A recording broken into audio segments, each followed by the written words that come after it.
we should have a fresh mandate in the state of Manipur. Despite having a brutal majority, you are not able to form the government. I expect this House to have at least 5 to 6 hours discussion on what steps can be taken in this House so that all of us can have a healing process to begin from this House.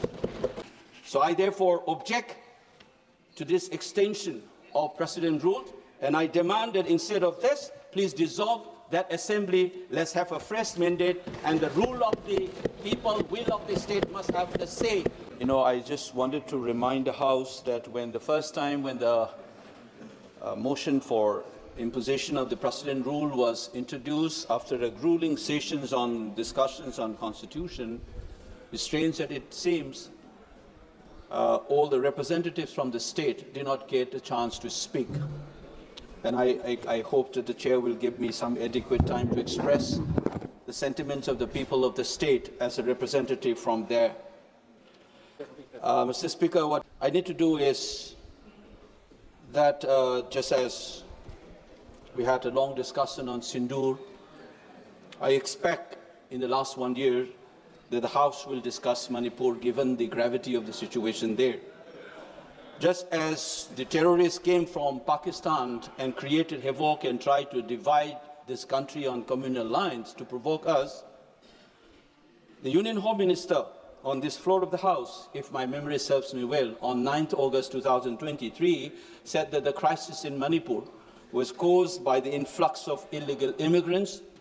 Similarly, intelligence agencies have flagged off the involvement of armed groups from Myanmar in the crisis in the state. So it is like what we had experienced in Pahalgam in some sense. Ironically, Manipur was also called the little paradise, just as Kashmir is called a paradise. The only difference is the national attention is given to what happened in Kashmir, not with the state of Manipur. Our existence at the periphery and a marginal existence has been reaffirmed time and again, creating a sense of alienations and humiliation to the people of the state. To take an example of the recent times, Sri Ratan Thiam, the doyen of Indian theatre, when he expired, not a single word came from this House, nor the Prime Minister, who had expressed similar condolences when the artist expired. This is a shameful reminder that how marginal Manipur is. However big you are and however role you have played in this country, the stature of Ratan Thiam, I don't need to repeat. Globally, he was mourned, and luckily some of the chief ministers from the eastern states did mourn his demise. Now let me put 2-3 issues here about the extension of the President rule.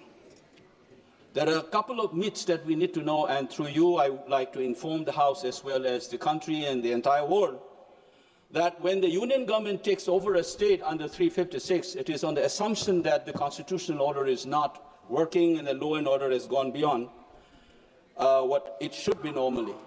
But the fact of the matter is, the imposition of this President rule in Manipur is not occasioned by such a concern. It is to save embarrassment for the ruling party. If they had to do it, they would have done long time back. The Supreme Court had, in a couple of months after the initial period of the crisis, had said that law and order has been completely gone and the constitutional order is not in order. But that time, they did not do it. That's the first myth that we need to understand. This is not to restore constitutional order, but to save the embarrassment that the ruling party was about to face in that month. Second, the union government has been in hand in glove with the then state government in creating the havoc in the state. Let me cite some of the examples. The CM said that whatever he did was on the advice and the consent of the Prime Minister Modi and the Home Minister, Mr. Amit Shah. Similarly, the Home Minister said on this floor of the House that the CM is cooperating with us. Honorable Member. So therefore, तथ्यों के बिना सदन में बात नहीं करनी। No. I'm just saying. Now, not to waste time. Let me continue, Mr. Speaker, sir. That ex-CM again said that the valley will be under him and the Home Minister will take care of the hill. Such a thing has never happened. the subversion of the federal polity and constitutional order was already there. And third, the example, the state government, the Union Home Minister has been dictating terms with the then state government in terms of appointing officials, as if the now, an erstwhile Article 257A, as if that is still operational. The Union government was dictating terms to the state government, changing officials, and so much so that some of the officers of the Central Security Forces bluntly on record says that we don't take orders from the state government, we take it from the Union government. Such a subversion has happened right through the collusion between the state government and the Union government. And therefore, what we need to know is that the nature of the precedent rule must be understood. Rule जो है ये 353 में sir वहाँ के जो governor हैं, governor अभी 356 में हेड कर रहे हैं और गवर्नर के रोल को यहाँ नहीं डिस्कस किया जा सकता सर। यही कॉन्स्टिट्यूशन कहता है, यही रूल कहता है। 353 कहता है वहाँ गवर्नर रूल है, गवर्नर वहाँ शासन कर रहे हैं, गवर्नर क्या कर रहे हैं वो नहीं डिस्कस हो सकता है यहाँ पर।